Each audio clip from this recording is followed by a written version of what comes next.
Di desa kecil yang dikelilingi oleh hutan lebat dan gunung yang menjulang, hiduplah seorang pematung tua bernama Pak Arman. Bengkel kayunya yang sederhana penuh dengan alat-alat pertukangan dan serpihan kayu yang tersebar di lantai. Tapi di antara tumpukan kayu dan alat-alatnya, ada satu karya yang sangat istimewa, sebuah boneka kayu kecil dengan mata bulat besar yang seolah menyimpan jiwa. Pak Arman bukan sekadar pematung biasa.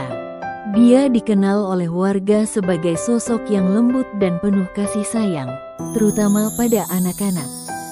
Namun, setelah kematian putranya, Dimas, yang meninggal dalam kecelakaan 2 tahun lalu, Pak Arman menjadi sosok yang lebih pendiam dan tertutup.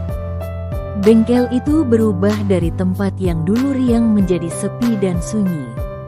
Boneka kayu kecil itu adalah satu-satunya yang membuatnya tersenyum, karena boneka itu dibuat dengan detail seperti Dimas. Bahkan ia menyematkan potongan rambut asli putranya di dalam boneka. Malam, saat hujan deras mengguyur desa, petir menggelegar dan angin menerbangkan daun-daun kering di luar bengkel, Pak Arman duduk termenung di sudut ruangan. Ia memandang boneka kayu itu dengan mata yang mulai berkaca-kaca. "Kalau saja kamu bisa bicara, Nak. Kalau saja aku bisa memelukmu seperti dulu," gumamnya pelan. Tiba-tiba, lampu di bengkel berkedip dan mati. Dalam gelap, sesuatu yang aneh terjadi. Boneka kayu itu mengedipkan mata. Tidak hanya sekali, tapi berulang kali, seolah ingin membangunkan Pak Arman.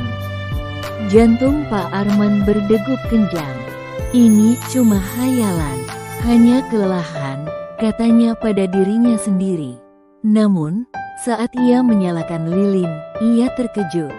Boneka itu kini duduk di atas meja, dengan ekspresi wajah yang berbeda, lebih hidup, penuh rasa penasaran dan sedih. "Kamu hidup?" tanya Pak Arman dengan suara bergetar. Boneka itu mengangguk pelan, lalu menundukkan kepala. Sebuah air mata bening jatuh dari matanya dan menetes ke meja kayu. Pak Arman hampir tidak percaya dengan apa yang dilihatnya. Namun, ia merasa ada sesuatu yang sangat nyata. Sebuah keajaiban yang membawa harapan dan luka sekaligus. Boneka itu kemudian berbicara dengan suara kecil dan lembut, "Pak Arman, aku merindukan Dimas. Aku merasa kehilangan. Aku ingin tahu kenapa aku harus hidup tapi Dimas tidak." Pak Arman terdiam. "Aku juga tidak tahu, Nak. Aku juga tidak mengerti." Boneka itu bercerita bahwa suatu malam, jiwa Dimas tanpa sengaja terperangkap di dalam boneka itu. Sebuah keajaiban yang takdirkan oleh kekuatan cinta seorang ayah yang merindukan anaknya. Namun, jiwa itu tidak utuh, ada bagian yang hilang, yaitu kebahagiaan dan ketenangan. Berhari-hari, boneka itu menjelajahi bengkel, mengingat momen-momen kecil bersama Dimas, mengumpulkan kenangan dan perasaan. Ia belajar apa arti hidup dan kehilangan. Belajar dari Pak Arman yang tetap merawatnya dengan penuh kasih. Suatu ketika, boneka itu menemukan sebuah kotak kecil di bawah meja. Kotak itu berisi surat-surat dan foto-foto lama Dimas. Saat membacanya, boneka itu mulai mengerti. Hidup memang penuh dengan keindahan dan kesedihan, dan terkadang keajaiban muncul dari ketidaksempurnaan itu.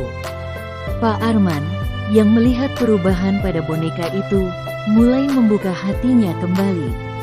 Ia berbicara tentang kesalahan dan penyesalan, tapi juga harapan dan cinta yang tak pernah pudar.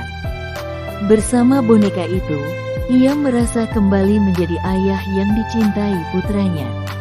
Pada akhirnya, boneka itu harus memilih tetap hidup sebagai makhluk kayu yang terperangkap, atau membebaskan jiwa Dimas agar bisa damai dan pergi ke tempat yang seharusnya. Setelah berjuang dengan emosi dan rasa takut, boneka itu memilih membebaskan jiwa itu. Dalam adegan terakhir, Boneka itu menatap Pak Arman dengan senyum penuh kasih, lalu menghilang menjadi cahaya putih yang perlahan naik ke langit malam. Pak Arman menangis, tapi air matanya kini berbeda, air mata penerimaan dan rasa syukur. Cerita berakhir dengan Pak Arman membuka jendela bengkel, memandang ke bintang-bintang, dan berbisik, "Selamat jalan, Nak.